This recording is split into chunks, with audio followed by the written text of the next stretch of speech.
तो हेलो दोस्तों, आप सभी का फिर से स्वागत है एक न्यू वीडियो में। तो गाइस आप EMI का मोबाइल यूज़ करते हैं गाइस, तो ये वीडियो आपके लिए खास होने वाली है, क्योंकि गाइस आज की वीडियो में सिर्फ EMI यूज़र के लिए कहने वाला हूँ।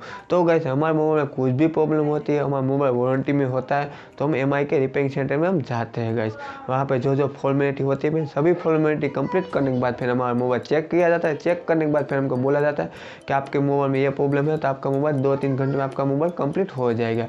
कुछ ज़्यादा प्रॉब्लम होती है, जो उसके मोबाइल के जो पार्ट है उनके पास नहीं होते, तो हमको बोला जाता है कि आपका मोबाइल 2-3 दिन आपको यहाँ पे रखना होगा। तो फिर हम उसी शहर में रहते हैं तो कोई दिक्कत नहीं है, तो हम कल भी जा सकते हैं। लेकिन फिर हम गांव में रहते हैं, तो गांव से तो फिर हम बार बार वहाँ पे नहीं जाएंगे। तो इसलिए गाइस मैं आज आपको इस वीडियो में बताने वाला हूँ कि फिर आप घर पे रह के आप मोबाइल की फुल डिटेल आप निकाल सकते हो। आगे कितने दिन उसमें लगने वाला है, मोबाइल में क्या काम चल रहा है, कितने दिन में मोबाइल कंप्लीट हो जाएगा, सब कुछ फिर आप घर पे रह के पता कर सकते हो गाइस। आज की वीडियो में गाइस मैं आपको वही बताने वाला हूँ, तो गाइस आप वीडियो लास्ट तक देखते रहना। तो चलिए गाइस वीडियो को शुरू करते हैं। मैं हूं निशान और आप लोग देख रहे हैं Nlbalas।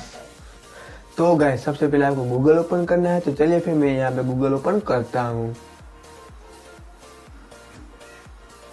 गूगल ओपन हो जाने के बाद फिर आपको यहाँ पे टाइप करना है सर्विस ऑर्डर स्टेटस, यहाँ पे आपको टाइप करना है। तो चलिए फिर मैं यहाँ पे टाइप करता हूँ।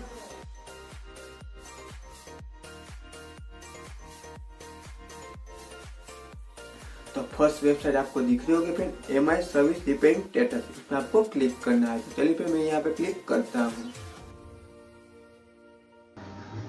क्लिक करने के बाद फिर आपको ऐसा कुछ इंटरफेस देखने को मिलेगा गाइस।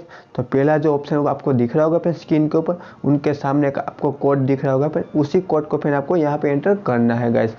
एंटर सिक्योरिटी कोड में आपको वही कोड आपको यहाँ पे एंटर करना है गाइस। जो दूसरा जो ऑप्शन है फिर उसमें आपका कॉन्टैक्ट नंबर आपको एंटर करना है। फिर आप EMI के सेंटर में आप गए होगे, फिर वहाँ पे आपको टोकन नंबर आपको दिया होगा, उसी टोकन नंबर को फिर आपको यहाँ पे एंटर करना है। फिर और आपके जो मोबाइल है फिर उनके EI नंबर है, फिर वो भी आपको यहाँ पे एंटर करना है। और आपके मोबाइल के जो सीरियल नंबर होगा फिर उसी सीरियल नंबर को आपको यहाँ पे एंटर करना है।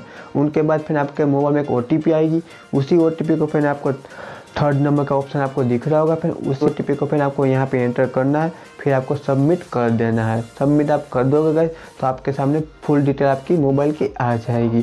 तो आशा करता हूँ गाइस आप लोग समझ गए होंगे। बस आज की वीडियो में इतना ही था, तो मिलते हैं नेक्स्ट वीडियो में गाइस। आपकी वीडियो अच्छी लगी हो तो लाइक शेयर सब्सक्राइब कर देना। जय हिंद।